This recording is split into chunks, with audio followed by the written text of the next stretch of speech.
Assalamualaikum warahmatullahi wabarakatuh. Halo guys, ketemu lagi dengan channel Asda, channelnya Islam yang terbaik, channel Tauhid. Pada hari ini tanggal 19 Juli, insya Allah besok tanggal 20 umat Muslim sedunia akan merayakan Hari Raya Idul Adha, walaupun dalam kondisi pandemik corona yang belum pergi jauh ke tempat asalnya. Namun insya Allah dengan niat hati dan suci hati umat warga ataupun umat Islam yang ada di seluruh dunia sebagian akan melaksanakan ibadah ritual yang telah dianjurkan dan diperintahkan oleh Allah Subhanahu wa taala, terkhusus yaitu kurban atau menyembelih hewan kurban yang disebut dengan udhiyah. Oke guys, pada hari ini saya di PT Dongkwang sekitar jam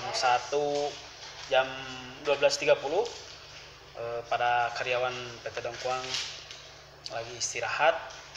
Dan alhamdulillahnya di PT Dongkwang karyawannya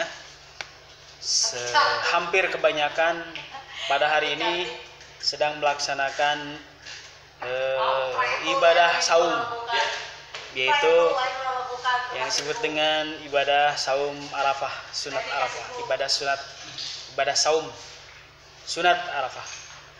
Itu bertepatan dengan 9 Zulhijjah dan besok bertepatan dengan 10 Zulhijjah, Hari Raya Idul Adha. Yang dimana kalau secara normal tidak ada hal yang lainnya, pada hari ini itu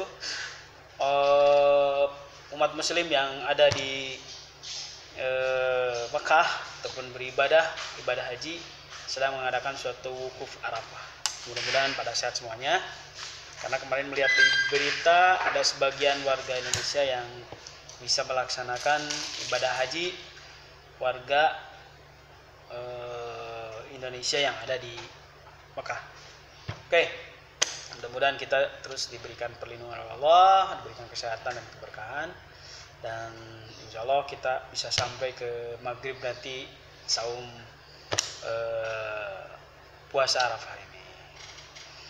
Fenomena bertepatan di tanggal 20 Juli ataupun di bulan Juli ini, itu ada ibadah ataupun ibadah yang disebut dengan hari raya yang sangat agung, disebut Raya Agung, yang dimana kondisi pandemik yang sangat terus melandai naik ke atas.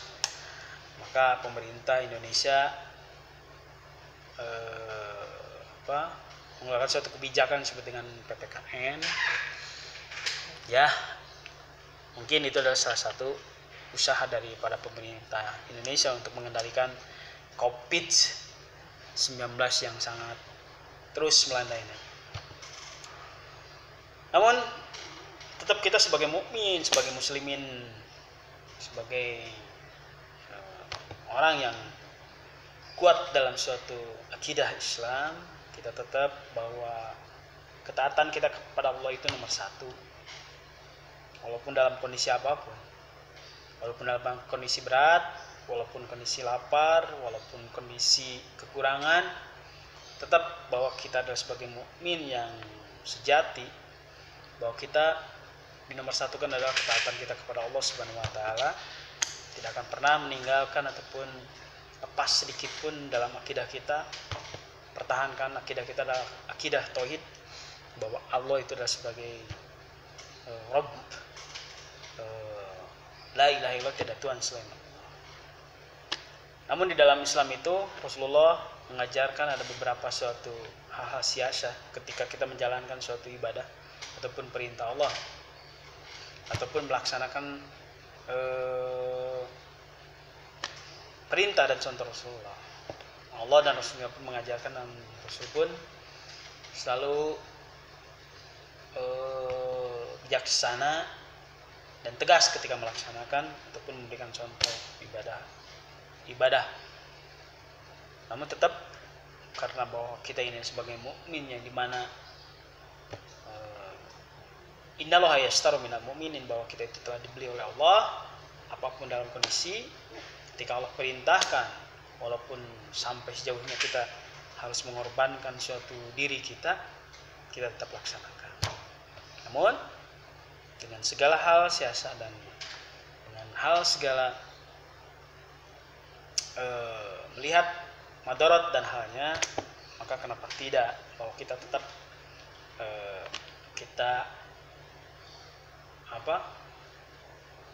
segala melaksanakan perintahnya itu kita harus betul-betul dengan segala perhitungan. Apakah ketika kita melaksanakan din agama Allah itu, ini akan menjadikan suatu hal sabilillah, berjuang di jalan Allah, ataupun disebut dengan syahid, ataupun dengan yang disebut dengan mati ataupun konyol, dalam suatu mati konyol ketika kita melaksanakan. Seperti halnya dulu banyak orang-orang yang punya pemahaman bahwa yang disebut dengan jihad itu melemparkan bom ataupun bunuh diri. Perasaan mereka itu adalah suatu jihad, itu memang suatu mati konyol, karena Allah dan Rasulnya itu tidak memerintahkan dan tidak mencontohkan yang disebut dengan mati ataupun bom bunuh diri itu sendiri. Makanya kita perlu fatwa-fatwa yang kita harus dengar dari para kiai, para ustadz yang lainnya, namun tidak mengurangi hal-hal yang lain. Ketika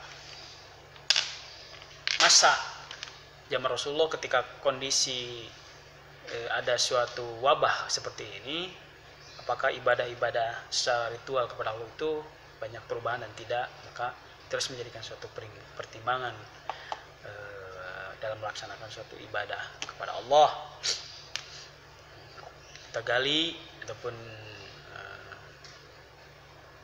kita cari keterangan-keterangannya ketika masa zaman Nabi, terutama Nabi Muhammad, ketika terjadi suatu wabah virus.